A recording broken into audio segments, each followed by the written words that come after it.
After all but completely driving myself crazy trying to match the green, the little trace of green that was on the surviving body bushing, there we have it.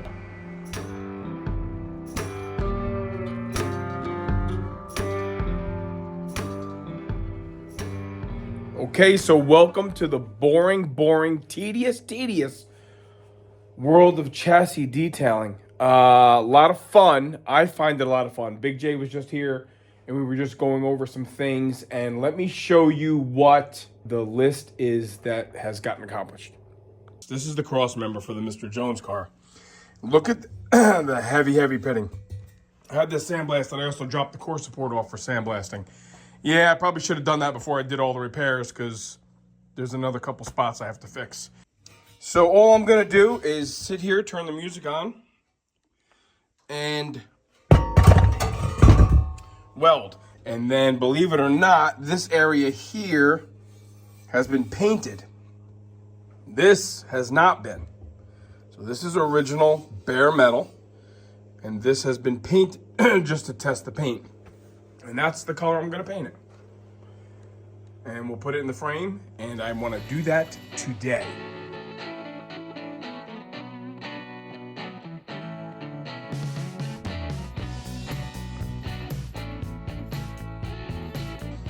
So all I've done is look for the big pits. I just didn't feel like cutting it out and making a section. So instead I just kind of, turn the wire speed up to put more metal in there. And, then I just traced my repair. And that's what it kind of looks like when you put in a little backbone on it. I see here, that's a low. We know we're gonna grind into that. So let's just clean that up with another little, let's call that welded up.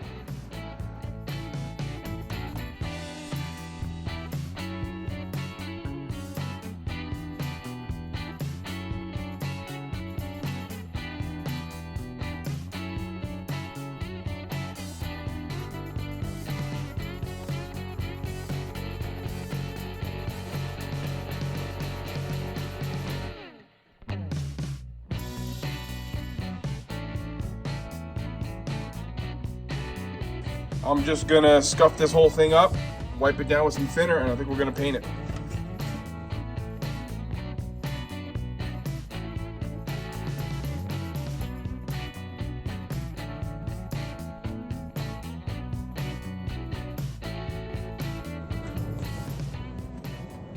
Really getting crazy now. Can you guys see the difference in shades of green?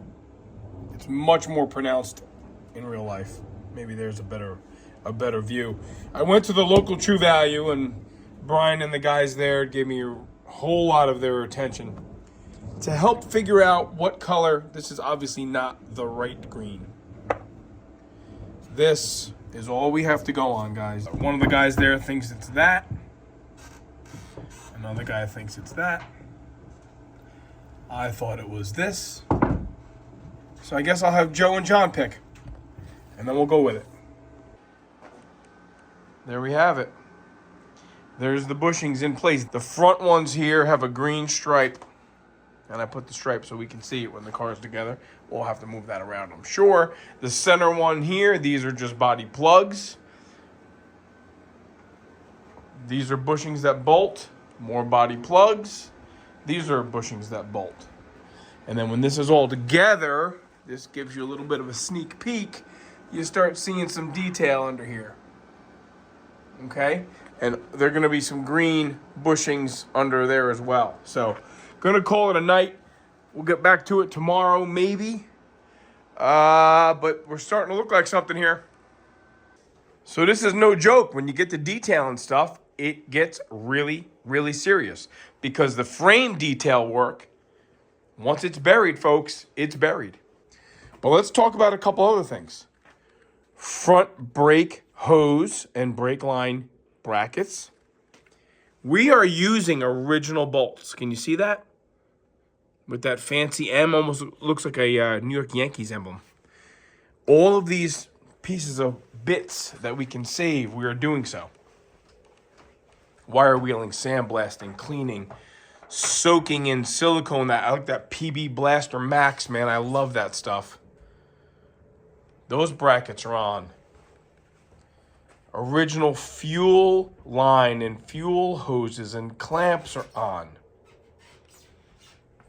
And what I did tonight, again, not gonna look crazy, the muffler hangers. Original equipment style muffler hangers. Now, I'll have to admit that sometimes I get very lax with respect to recording video. And for that, I am sorry.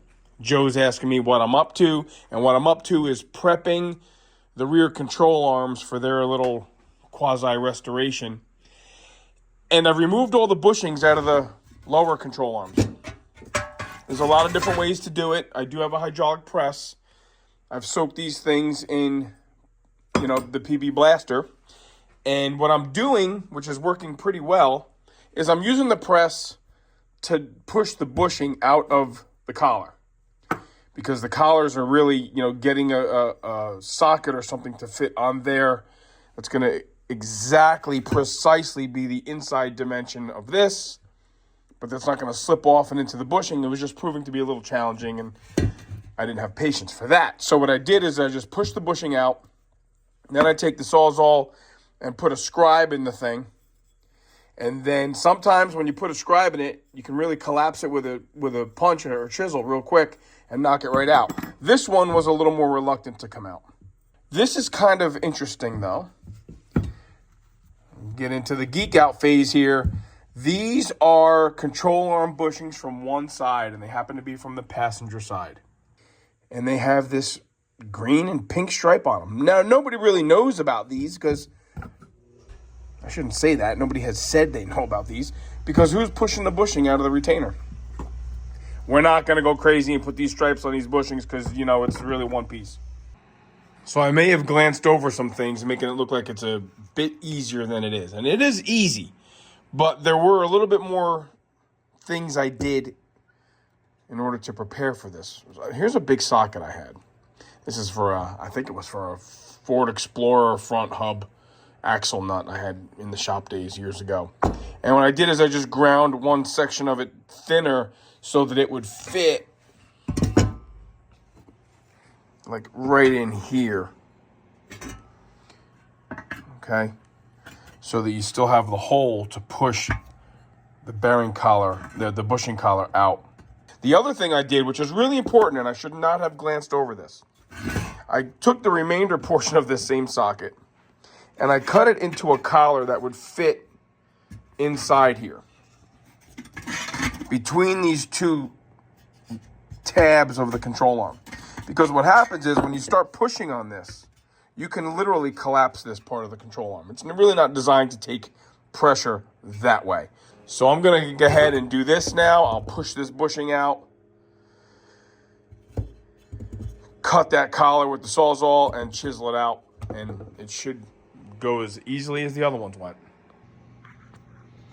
This one was reluctant to come out. I don't know why I'm having such a hard time remembering to do some recording, but push the bushing out. That's kind of what it looks like. I have that retainer in there. What I am going to do now is put on my other collar, because these look a little bit more affixed. Here's where I'm at. Sandblasted. Joe, I have to put some pictures in there. I didn't take any video of sandblasting, as exciting as it may be. These I did have to do a little bit of welding on. There was just some real deep pits. This is where the shims for the rear anti-sway bar sit, and that was really pitted. This whole thing is really pitted. Now, it's cold out. I have to paint inside, and it's not ideal. I know I'm going to scratch these control arms two ways. One, I'm going to scratch them putting the bushings in. We're going to do it just like the factory did. We're going to take black control arms, and we're going to press in new bushings. Number two, we're going to put a rear just so we can keep it a roller, so I can take my time really restoring and detailing the O-rear. I just want to get this thing kind of back on its haunches. Those two procedures, pushing in the bushings and putting in a rear, are going to scratch these up. So when it comes time to put them in for good with the O-rear restored, we'll just be taping off some bushings and respraying these control arms. I'm certain of it. But in the meantime, let's get the bushings pushed in. All I've done is taken my sockets, my tools, and wrapped them with electric tape so that we don't, do excessive damage. So we're going to take this part, the receiving end. This is the outlet.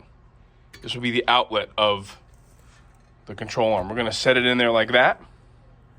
We're going to have our spacer in the middle, like so. And then we're just going to press a bearing in with the hydraulic press. Press a bushing in, rather. I do have the bushings sitting in the freezer, so they're nice and cold overnight. That does help. Constricts them a little bit. And then we're just going to press this in. Let me do one. I'll show you what it looks like, and then maybe I'll set the tripod up and show you another one. When I pressed these bushings out, I didn't care about destroying the bushing. That was actually my plan, to destroy the bushing. So I have it all stacked up in the press over here, which is great. But I'm realizing that I don't want to push on this bushing because I don't want to dislodge the vulcanizing, the actual press from the bushing to the outside collar. So I don't have something in all my arsenal that will gently apply pressure to the outer lip of the new bushing. These are for the ones that go in the rear end. I didn't unpack them yet. I just want to push on the little lip here of the collar. And I don't have a socket the right size. What I do have is some old bearing races from the equipment trailer outside. And I also have a body mount bushing collar for the radiator support bushings that we're not going to use because Joe's got the nice square ones. These are just round ones. I'm going to just tack weld that into that retainer, that bearing race, because that fits perfectly. And then I'll have something to push on. And we'll see if this withstands the force. Just going to tack it on here, too small to put a ground on it, so I just clamp a piece of flat metal to the workbench. And then I can clamp my ground to my workpiece just to tack it. The downward pressure is going to hold it in place. Worked out very well when you just pre-plan things a little bit. This little tool I made is killer because it sits right on that bushing collar, and it has a little bit of a recess to allow the rubber bushing to not get pushed upon. We don't want to alter that. We want to keep that right there. So this tool is going to stay with me for pushing in all kinds of control arm bushings. So maybe I'll bring you along and show you how this whole thing goes together. Here's a control arm, clean, painted, complete with all its original, authentic pitting. Sweet, right? Here's how this is going to go, right? This collar from the control arm is going to sit inside that electric tape wrapped socket, okay? The new bushing is going to sit obviously on the top side and get inserted that away after, can you hear me? Can you hear me now? After I insert this spacer into the control arm so that we don't collapse these arms in as we press down, okay? So that's step number one. Let's not forget that. Step number one, we put that in. Step number two, we put that there. Then we're going to go to the freezer. In my office, I got a little refrigerator. And we're going to take my handy little tool that I made. So here we go, right? Here's the new bushing that came out of the freezer. I am going to wipe these down and coat these with a rust inhibiting spray. We're going to set it into the protected socket. We're going to take our nice, wonderful tool. We're going to go like this. See how that retainer sits, that bearing race sits right on that retainer?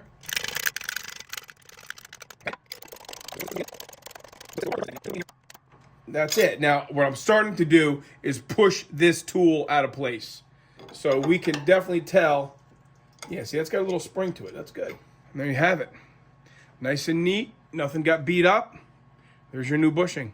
All right, so I just took that little punch and I just tapped this thing out of there. It doesn't come out too reluctantly at all. But there you have it. There's the aesthetic of a new bushing. Making progress. Now, these are the uppers. So these go into the frame. And this part here, the wider part, goes onto the bushings that are on the rear axle. Now we'll do the lowers, which get bushings front and rear. There it is. Easy peasy, really nothing to it. Not looking for a show car, but we're, I guess, building a show car.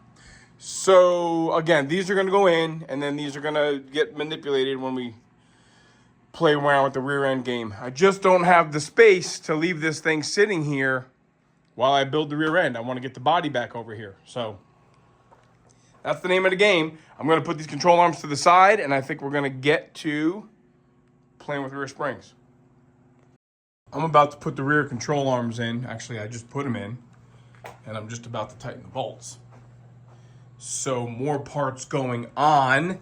I sandblasted the rear coil springs and left them in bare metal, soaked them with these Multi-Max that we really like to use, because the springs were never painted. They weren't black, they weren't painted gray, they were just bare metal. So we're gonna do that. You can see it dripping there. I got them really soaking in the juice. Putting the upper rear control arms in. Bolt comes in from the inside, meaning the coil spring perch side. Can you see that? And then the nut is on the front side, like so. Okay? So that's how that's going to be. So let's just tighten these up. I'm going to tighten them up, not go crazy, but I'm going to tighten them up so they're not hanging down on the exhaust hangers. So they'll stick out a little bit. And just another nugget. Like I always say, the safest place for these parts when they're done is where they go. So let's do that. Frame is turned around. Nicholas came over and we picked it up, carried it outside, spun it around. It's not heavy, but it's a little awkward, and plus we're really, really cognizant of not scratching the thing. So yeah, I grabbed the front, he grabbed the back. We carried it outside, spun it around, and brought it back in. So this is the position, the orientation it's going to be in until this thing drives out of here, kind of, sort of. Back end is that way because we're basically done with the back. Once we, get the rear in it. The back end, really, there's not a whole lot going on there. But I want to build the front suspension and drop the motor in and all that kind of stuff with the clip off. So, all right, now to plan the logistics of how to get the body shell back over here, and then setting on top of this beauty. The goal was to get this frame done and get the body back on it by St. Patrick's Day, because this car has got this frame has a production date of March 19th. I think we're going to be okay. I think we're going to be able to do that. We got control arm bushings installed. Rear suspension is ready to go. Okay, so there we have it. There is a restored frame along with a transmission cross member, some ancillary parts, engine mount plates, body bushings color coded, and we have some lines plumbed along with some exhaust hangers. So we really are at a bit of a standstill now. What I have to do now is get the body and the frame back together, and then we're going to start the next phase, which is actually restoring some hard parts like the diff, steering box, things like that. Along with the front suspension, which that's going to be a lot of fun because we're going to do a lot of detailing work over there. I have all the parts kind of organized here in a bin underneath the sawhorse here. Now what you're going to see is us start putting this thing back on its haunches. I'm going to hoist it up to the ceiling. I'm going to get the sawhorses out from underneath it. Even though the rear end here is not yet restored, I am going to put the rear end in it because we're prepping to get this thing down to a normal height. I'm lucky enough to have a house with truss construction. Now, these trusses are designed to hold weight up from the top, which is why when we did the lift plate here, we engineered it so that we're actually holding the weight from the top of the truss. This is not how you're supposed to do it. You're not supposed to hang weight on the bottom of this style truss. Not a lot of weight, it's just a frame. But if I play my cards right, I'm gonna pull these straps, lift this thing off the sawhorses, get it right back down to the ground, and this is gonna be a big monumentous occasion, another milestone, because the frame will no longer be at this workshop height. The frame will start getting down to where it belongs. Gonna scoot the rear end underneath where it goes, and then we're gonna get this front end lower to where it's supposed to be without scratching anything, damaging anything, dropping anything. Okay, famous last words. What do we think of that? This is a little nerve-wracking. It's hanging there. There's nothing underneath it. Oh man, there's a lot of time in this thing. Let me gather my thoughts. I'm trying to bring you guys along as best I can, but I don't want to be distracted by the camera running behind me. So I'll work a little bit. I'll take a break. There's pretty much no room for error here. I'm going to take at least one piece of cardboard and put it under the cradle here. This way, if anything does go awry, at least it's going to hit a piece of cardboard, huh? Nothing's going to go awry because I'm going to take my time. I'm going to go little by little and just get it down. First, let's get the rear control arms, the lower control arms kind of in here. I'm just going to put things hand tight. Getting somewhere. Got the control arms in. Oval hole. Can you see that there? There's an oval hole in the front. That always goes to the front. And obviously, if you're using used control arms, you can see, because they're the same control arm, you can see which one was left or right based on where the stain is from where the anti-sway bar went. So these are just in with a ratchet. You know, these are not torqued to specs because mocked in for now. We'll kind of go over everything one more time. Once I get the rear end in, I think I probably will torque these down good in case we don't take them back out of the car. All these things you'll double check. Obviously, I will double check before we go driving it, but we're gonna lower it down right now and get these things positioned into the pockets down here, right? Lower control arms go here in the rear end. I'll just do the same thing, put a bolt in there. I did hack the parking brake cables off just to get them out of my way. Even though the rear end's not built and even though the rear end's not detailed, the fact that this frame is back on its own axle, its original axle. No more apparatus hanging from the ceiling. No more soul horses. No more rotisserie for that. Pretty awesome. It's on its rear end. It's on jack stands on the front. It's not hanging from the ceiling here at all anymore. Very cool. However, can't really roll it around. I can go forward and backward. And the front, I'm thinking something like this. This is a transmission jack. You know, I got a nice 6x6 lug.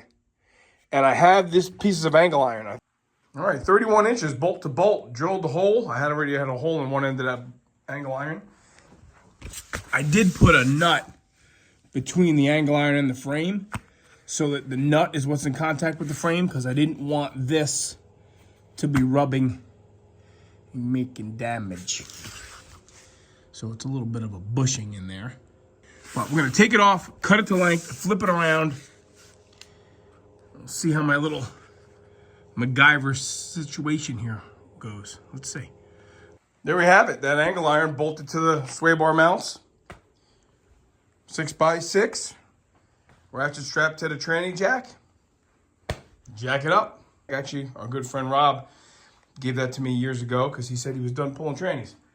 So we're going to use it to carry a frame. Now I guess what I can do is put the furniture dollies under the rear end.